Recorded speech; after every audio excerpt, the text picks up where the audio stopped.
ሰላም ጤና ይስጥልኝ ተመልካቾቻችን ከፕራይም ሚዲያ የሰዓቱን መረጃዎች ይዘን ቀርበናል። ከመረጃዎቹ ጋር ታደሰ ታምራት ነኝ።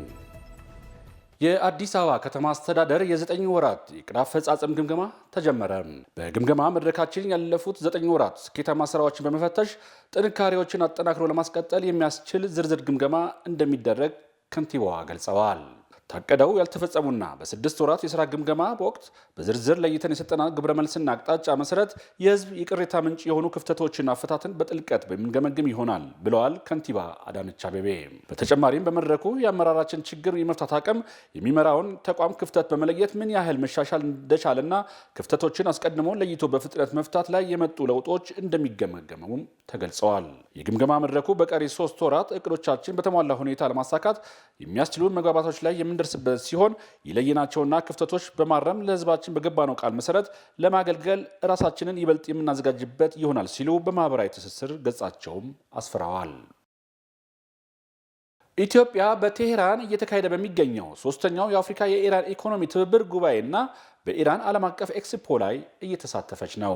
ጉባኤው በዋናነት በኢራንና በአፍሪካ ሀገራት መካከል ያለውን የኢንዱስትሪ የንግድና ኢንቨስትመንት ትስስር ለማጠናከር አተኩሮ የሚካሄድ ሲሆን በኢንዱስትሪ ሚኒስትር ዴኤታ ሐሰን ሞሃሊን የተመራ ልዑካን ቡድን በመድረኩ ላይ እየተሳተፈ ይገኛል። የኢራን ፕሬዝዳንት ሙሱድ ፔሲክ በዚህ ወቅት ባደረጉት ንግግር የሀገራችን በጤና፣ በንግድ፣ በኢንዱስትሪና በግብርና ያስመዘገበችውን ስኬት በሚመለከት ልምድ፣ ተሞክሮና ቴክኖሎጂ ለአፍሪካ ሀገራት ለማካፈል ዝግጁ መሆኗን ገልጸዋል። በኢራንና በአፍሪካ ሀገራት መካከል ያለውን የንግድ ልውውጥ መጠንም በመጪው ዓመት ወደ $10 ቢሊዮን ለማድረስ መታቀዱን መግለጹን የውጭ ጉዳይ ሚኒስቴር መረጃ አመላክቷል። አፋር ክልልን የኢንቨስትመንት ማዕከል ለማድረግ በትኩረት እየተሰራ ነው። የኢንዱስትሪና ኢንቨስትመንት ዘርፍ ለዜጎች የሥራ ዕድል ከመፍጠር ባሻገር ከውጭ የሚገቡ ምርቶችን በመተካት ረገድ አመርቂ ውጤት የተገኘ እንደመሆኑ ለሀገር እድገትና ብልጽግና ትልቅ መሰረት ይጥላል ተብሎ ታምኖበታል። ሀገራዊ ለውጡን ተከትሎ አፋር ክልል ኢንቨስትመንት ማዕከል እንዲሆን የክልሉ መንግስት አቅጣጫ በማስቀመጥ እና ምቹ ሁኔታን በመፍጠር በኢንዱስትሪና ኢንቨስትመንት ዘርፍ አመርቂ ለውጥ እንዲመጣ በትኩረት እየተሰራ ስለመሆኑም ተገልጸዋል። የክልሉ ርዕሰ መስተዳድር ጽህፈት ቤት መረጃ እንደሚያመለክተውም ይህ ውጥን ይሳካ ዘንድ ርዕሰ መስተዳድሩ ሀጂ አወል አርባ የክልሉን ተወላጅ እንዲሁም የሀገር ውስጥና የውጭ ባለሀብቶችን በማወያየት በክልሉ እንዲሰሩ ጋብዘዋል።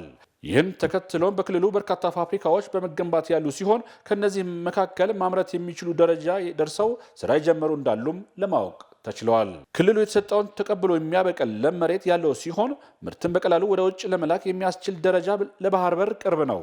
በዚህ ምክንያት ብዙዎች ለኢንቨስትመንት የሚመርጡት ክልል ሆኗል።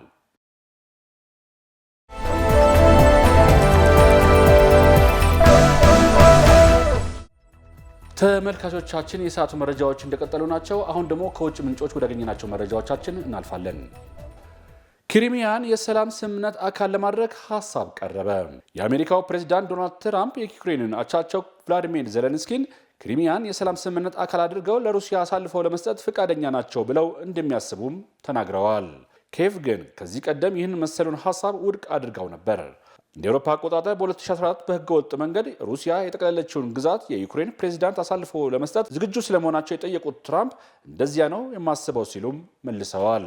ትራምፕ አክለውም የሩሲያው ፕሬዝዳንት ቭላዲሚር ፑቲን ጦርነቱ እንዲቆም፣ ተኩስ እንዲያቆም ተቀምጠው ስምምነት እንዲፈርሙ አሳስበዋል። ይህም በሁለቱ ሳምንታት ውስጥ ሊሳካ እንደሚችልም ጠቁመዋል። ትራምፕ ይህን የተናገሩት ከቫቲካን ከተመለሱ በኋላ ለጋዜጠኞች በሰጡት አስተያየታቸው ነው። ለርዕሰ ሊቃነ ጳጳስ ፍራንሲስ የቀብር ስነስርዓት ላይ ቫቲካን ተገኝተው የነበሩት ፕሬዚዳንት ዜሌንስኪ ጋር አጭር ቆይታም አድርገዋል። ትራምፕ ውይይቱ በጥሩ ሁኔታ መጠናቀቁና ስለ ክሬምሊን በአጭር ጊዜ ውይይት ተደርጓል ብለዋል። ሰሜን ኮሪያ ከሩሲያ ጎን ተሰልፈው ዩክሬንን የሚዋጉ ወታደሮች መላኳን ለመጀመሪያ ጊዜ አረጋገጠች። በመንግስታዊ የዜና ወኪል ከሲኤንኤ ላይ ከሀገሪቱ የጦር ባሰራጨው ዘገባ ወታደሮቹ በመሪው ኪም ጆንግ ኡን ትዕዛዝ የኩርኪስን ክልል ሙሉ በሙሉ ነፃ እንዲወጡ ረድተዋል ሲሉም ገልጸዋል። የፒዮንግያንግ ይህን ያሳወቀችው የሩሲያ አዛዥ ቭላሪ ግሬሲሞቭ የሰሜን ኮሪያ ወታደሮችን ጀግንነት ካደነቁ ከጥቂት ቀናት በኋላ ሲሆን ይህም ሞስኮ ከተሳተፈችውን በይፋ ለመጀመሪያ ጊዜ ያሳወቀችበት ይሆናል። ከሰሜን ኮሪያ ከተላኩት 11,000 ወታደሮች መካከል ቢያንስ 1,000 ያህሉ በ3 ወራት ውስጥ መገደላቸውን እንደሚያምኑም ቀደም ሲል የምዕራባውያን ባለስልጣን ለቢቢሲ ተናግረዋል። ሄራሲሞቭም አክለውም በሞስኮ የኩርኩስ ግዛትን ሙሉ በሙሉ መልሳ መቆጣጠሯን ተናግረዋል። ይህን ግን በዩክሬን ውድቅ ተደርጓል። ለመግለጫው ምላሽ የሰጠችው የአሜሪካ የሰሜን ኮሪያ ጦርነቱን በማስቀጠሏ ኃላፊነቱን መሸከም አለባት ብላለች። ተመልካቾቻችን የሰዓቱ መረጃዎቻችን ይህን ይመስላሉ። ከቀሪ የፕራይም ሚዲያ ፕሮግራሞቻችን ጋር መልካም ቆይታ። ሰላም።